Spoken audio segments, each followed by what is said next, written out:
बिस्मिल्लाहिर्रहमानिर्रहीम। अस्सलाम वालेकुम नाजरीन, मैं हूं एडवोकेट इजाज़ अहमद नवाब और आप देख रहे हैं कानून की दुनिया। नाजरीन, आज 9 जून 2023 है।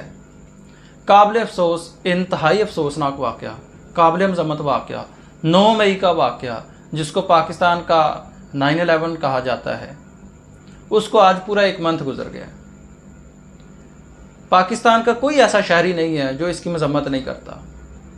जो इसके ज़िम्मेदारान थे, जो फिज़िकल वहाँ पर मौजूद थे उस वाक़यात में, वो तकरीबन सारे पकड़े जा चुके हैं। शायद ही कोई इक्का दुक्का रह गया हो।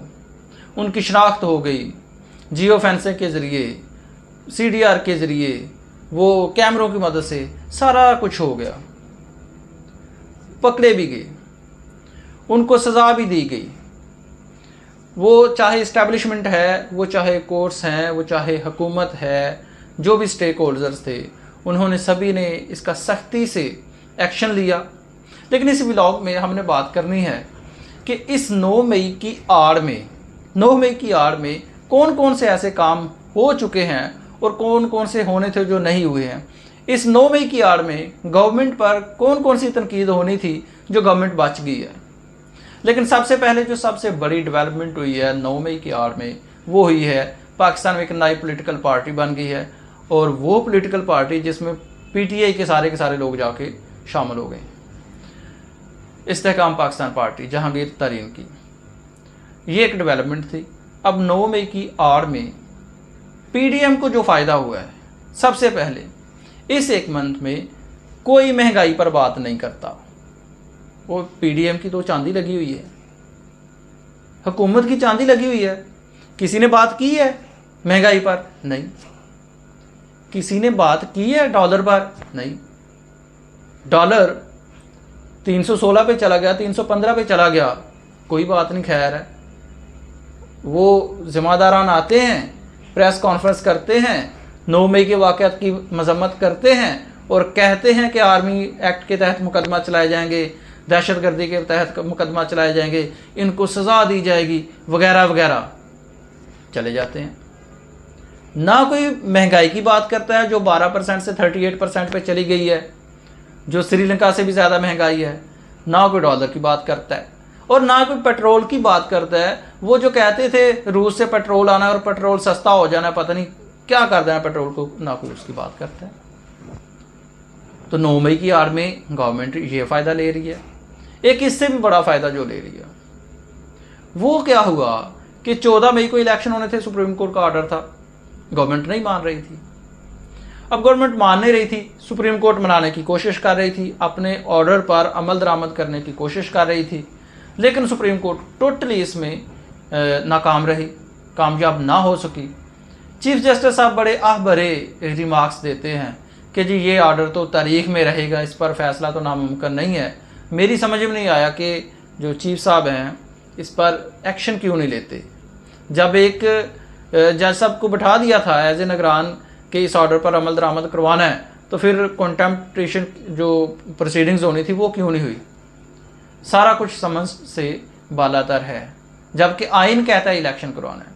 अच्छा चले, ये भी 9 मई की आड़ में हो गया। लेकिन क्या 9 मई की आड़ में ही रहना है? पूरा मंथ हो गया है, क्या अब मुल्क को लेकर आगे नहीं चलना? क्या अब हमने, ठीक है जो प्रोसीडिंग्स चल रही हैं अकॉर्डिंग टू लॉ, जो काम हो रहा है, जो जिम्मेदारान उनको सजा हो रही है, होनी भी चाहिए, अकॉर्डिंग टू लॉ होनी चाहिए, अकॉर्डिंग टू कॉन्स्टिट्यूशन होनी चाहिए। जो कानून कहता है, जो कॉन्स्टिट्यूशन कहता है, वो तो ठीक सारा कुछ चल रहा है।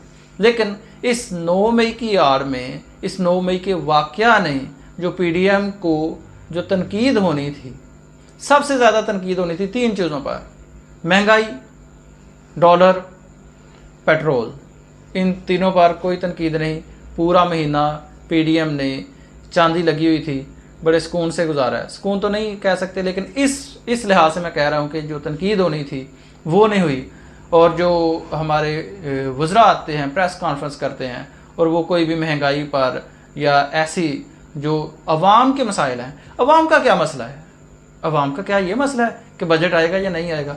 अवाम तो डरते हैं कि यार कहीं बजट ना आ जाए, क्योंकि अवाम को पता है बजट आएगा तो हमारे सर पर फ़र्ज़ किया 5 किलो वज़न है तो वो 7 हो जाना है। ये तो नहीं ना होना कि बजट आना और जो 5 किलो वज़न है वो 3 हो जाना या 4 हो जाना, चलो 4.5 ही हो जाए। नहीं, तो अवाम का मसला तो बजट नहीं है, अवाम का मसला तो था कि महंगाई। लेकिन इस वाक़या की आड़ में गवर्नमेंट ने ये फ़ायदा उठाया है। नुकसान जो मुल्क का हुआ, इंटरनेशनल लेवल पे भी, मुल्की लेवल पे भी, असासों को भी नुकसान हुआ वगैरह वगैरह, उसमें सारा सिलसिला था। लेकिन 9 मई की आड़ में ये गवर्नमेंट को फ़ायदा हुआ। अब ज़रूरत इस बात की है कि 9 मई के वाक़यात से गवर्नमेंट को चाहिए निकल के उससे ज़रा आगे आ जाए, एक स्टेप आगे आ जाए। एक स्टेप इस तरह से आगे आ जाए कि अब ज़रा महंगाई को कंट्रोल करने की बातें कर लें, अब डॉलर की बातें कर लें, अब वो बातें कर लें, अब इलेक्शन की बातें कर लें, अब आइन की बातें कर लें। है तो नहीं हमारे मुल्क में इस वक्त आइन कहाँ पे बचा हुआ है? आइन जो अमल होना था आइन पे, 90 दिन के अंदर इलेक्शन होना था, नहीं हुआ। जमहूरियत ख़त्म हो गई, अवाम को वोट का हक नहीं मिला अभी तक, जो कि मिलना चाहिए था अकॉर्डिंग टू कॉन्स्टिट्यूशन। और हमारे जो सीनियर वकला साहब हैं, जो हमारी सुप्रीम कोर्ट है, वो सारे कह कर थक गए हैं, किसी के कान पर जूं नहीं दिखती, बल्कि नया से नया कानून लाया जाता है कि किसी तरह सुप्रीम कोर्ट के जो ऑर्डर्स होते हैं उनको कंट्रोल किया जाए।